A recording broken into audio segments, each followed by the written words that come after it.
Hello students, তোমাদের প্রিয় YouTube channel educational সলিউশনে তোমাদের সকলকে জানাই স্বাগত। প্রতিদিনের মতো আজকেও আমি তোমাদের জন্য নিয়ে এসেছি গুরুত্বপূর্ণ ক্লাস। এখানে প্রতিটি প্রশ্ন খুবই ইম্পর্টেন্ট তোমাদের ফুড এসেই পরীক্ষার জন্য। আশা করছি এখান থেকে তোমরা অবশ্যই বেশ কয়েকটি প্রশ্ন কমন পেয়ে যাবে। তো আজকের ক্লাসটা তোমরা প্রথম থেকে শেষ পর্যন্ত মনোযোগ সহকারে দেখো।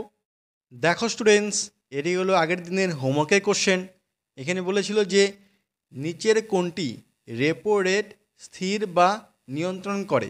তো এটার সঠিক উত্তর হবে option number A, RBI. Reserve bank of India, RBI এটি নিয়ন্ত্রণ বা স্থির করে। তো যারা অপশন নাম্বার এ বলেছো তাদের উত্তর সঠিক হয়েছে। তো আজকের সেশনটি শুরু করছি। দেখো কোশ্চেন নাম্বার 1, মাউন্ট এভারেস্ট জয়ী বিশ্বের প্রথম মহিলা হলেন কে?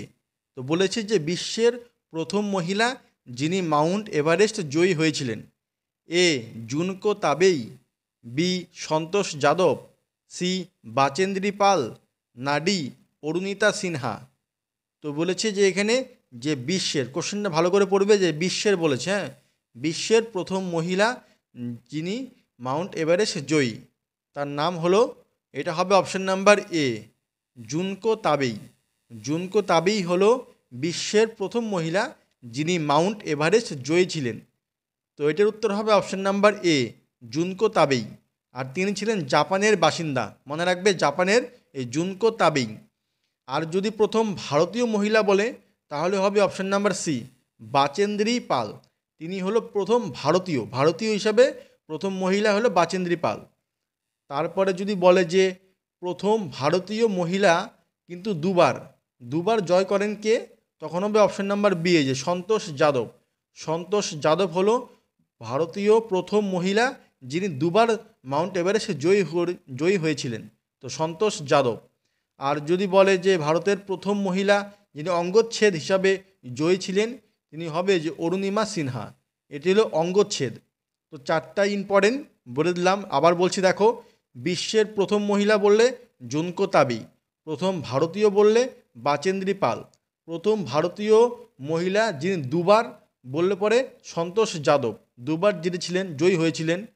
আর যদি বলে যে অঙ্গচ্ছেদ হিসাবে প্রথম মহিলা, তখন হবে অরুণিমা সিনহা। তো চারটাই খুবই ইম্পর্টেন্ট, তো মনে রাখবে। তারপরে দেখো নেক্সট 2 নম্বর কোশ্চেন, নিচের কোন হ্রদটি ভারতের বৃহত্তম মানবসৃষ্ট হ্রদ?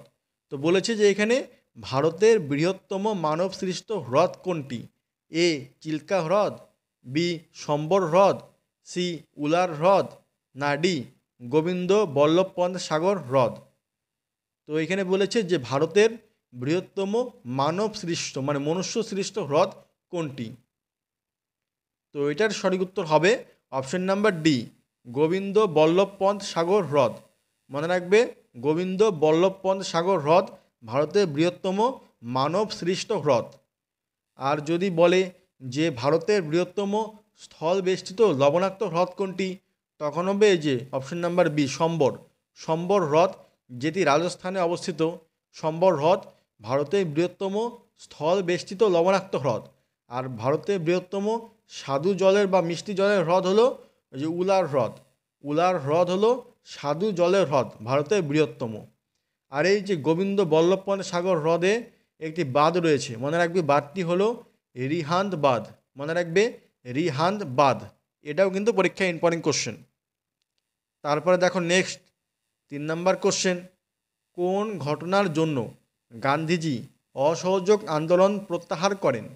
এ, রাওলাট আইন, বি, মোপলা বিদ্রোহ, সি, খিলাফত আন্দোলন, না ডি, চৌরি চৌরা ঘটনা। তো এখানে বলেছে যে কোন ঘটনার জন্য গান্ধীজি অসহযোগ আন্দোলন প্রত্যাহার করেন। তো এটার সঠিক উত্তর হবে অপশন নাম্বার ডি, চৌরি চৌরা ঘটনা। চৌরি চৌরা ঘটনার জন্য গান্ধীজি অসহযোগ আন্দোলন প্রত্যাহার করেছিলেন। আর অসহযোগ আন্দোলন কিন্তু কবে হয় মনে রাখবে, 1920 থেকে 1922। মনে রাখবে, এই যে লিখে দিচ্ছি দেখো, 1920 থেকে 22, এই 2 বছর হয়েছিল অসহযোগ আন্দোলন। তারপরে এই চৌরি চৌরার ঘটনার জন্যই গান্ধীজি প্রত্যাহার করেন। তো তো এটার সঠিক উত্তর হবে অপশন নাম্বার ডি। তারপরে দেখো নেক্সট 4 নাম্বার কোশ্চেন, পানিপথের দ্বিতীয় যুদ্ধ কত সালে হয়েছিল? এ 1526, বি 1556, সি 1564, না ডি 1761? তো এখানে বলেছে যে পানিপথের দ্বিতীয় যুদ্ধ কত সালে হয়েছিল। তো আগে জেনে রাখো যে পানিপথের প্রথম যুদ্ধ কত সালে হয়েছিল। প্রথম যুদ্ধ হয়েছিল এই যে অপশন নাম্বার এ 1526 সালে। তো দ্বিতীয় যুদ্ধ হয়েছিল 1556 সালে। আর তৃতীয় যুদ্ধ বললে হবে অপশন নাম্বার ডি 1761 সালে।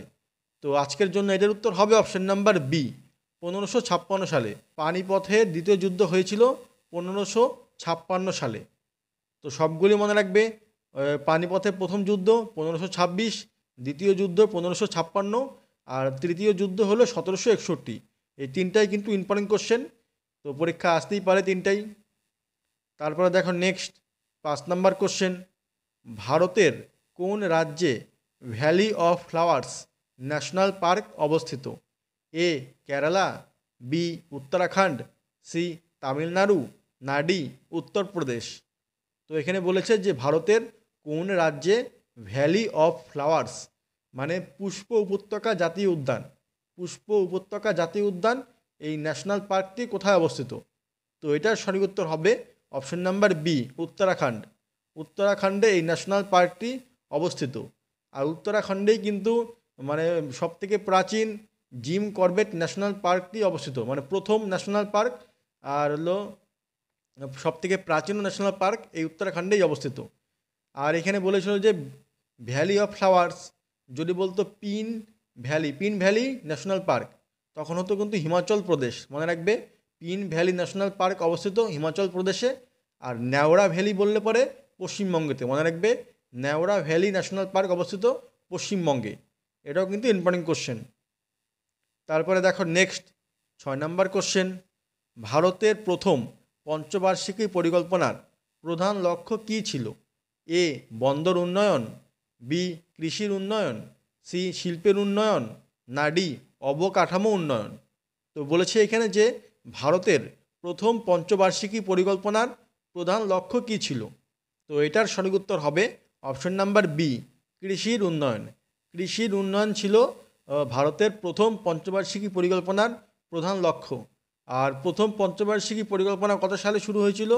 মনে রাখো যে 1951 থেকে 56।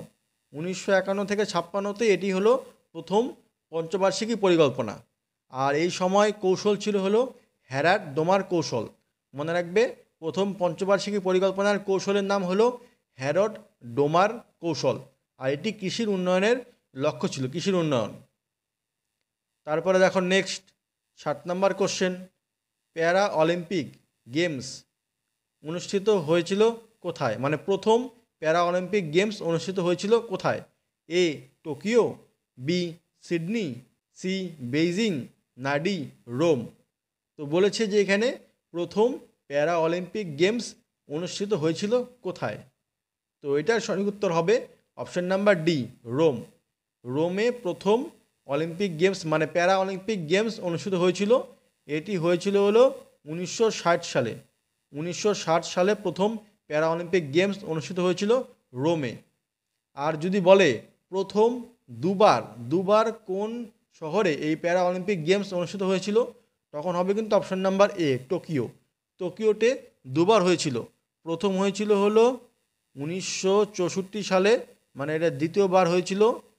আর আরেকবার হয়েছিল হলো 2020-তে।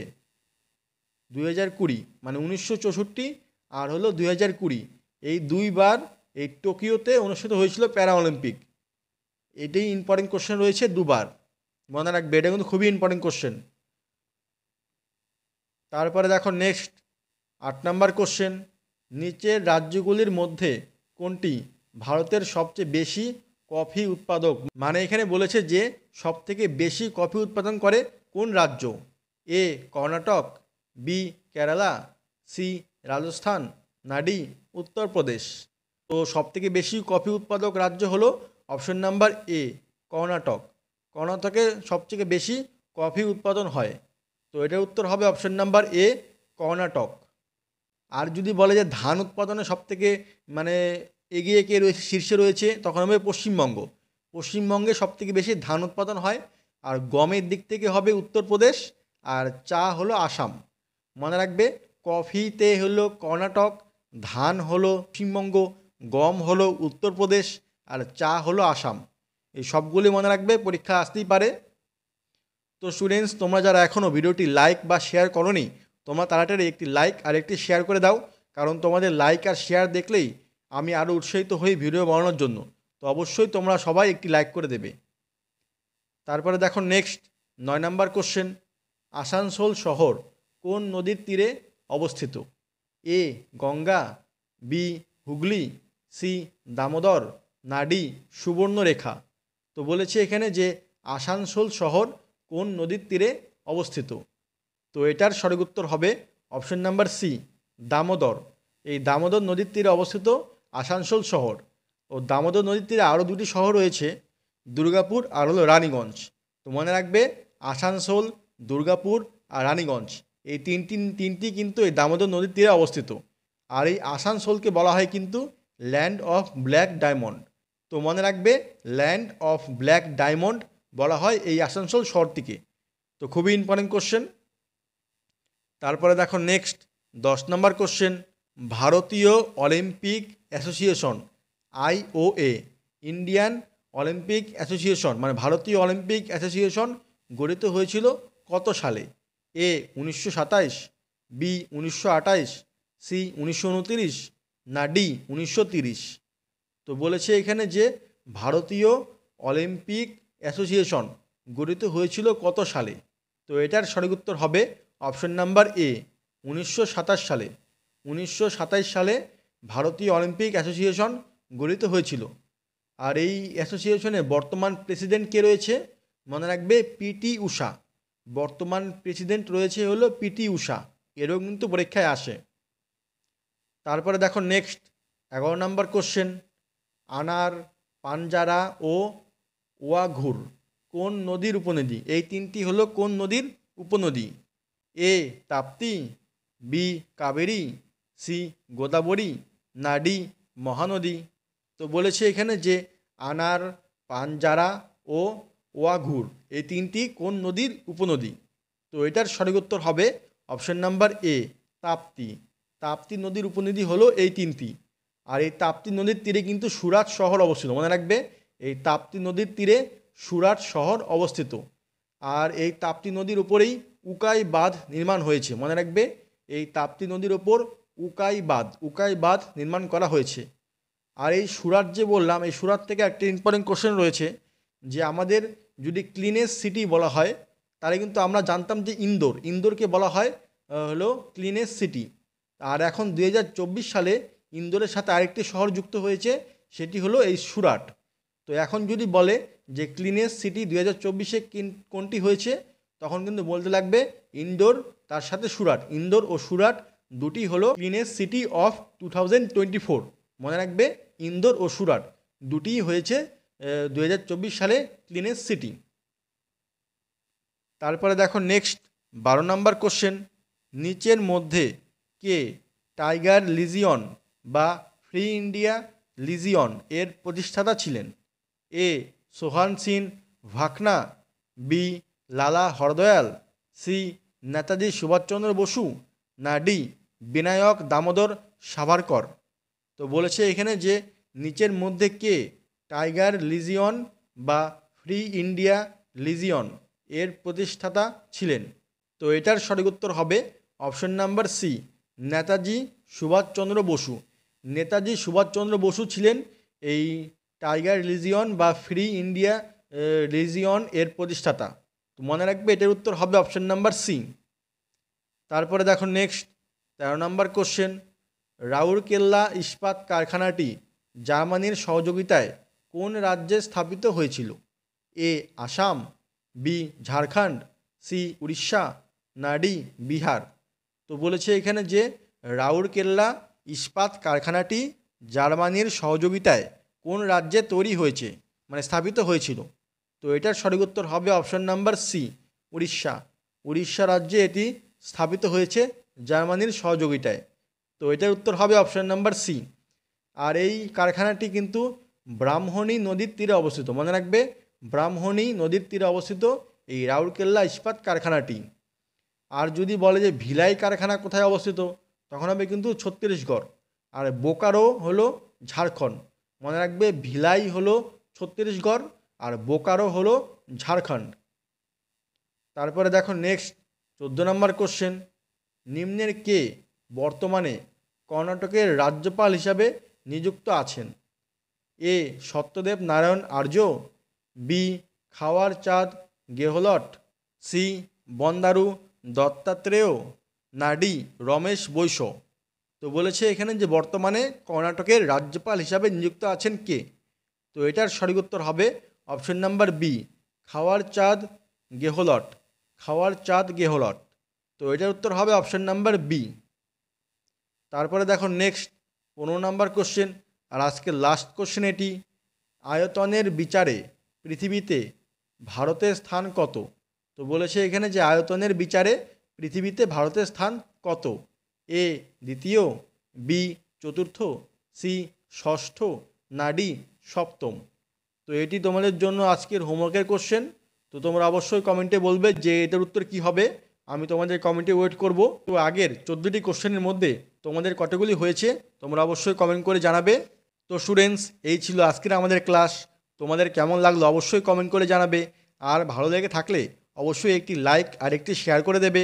আর চ্যানেলে নতুন হলে চ্যানেলটিকে অবশ্যই সাবস্ক্রাইব করে পাশে থাকা বেল বাটনটি অন করে দেবে এরকম আরও ক্লাসের জন্য। তো আজকের মতো এখানেই রাখছি, আবার দেখা হবে পরবর্তী ভিডিওতে। বাই।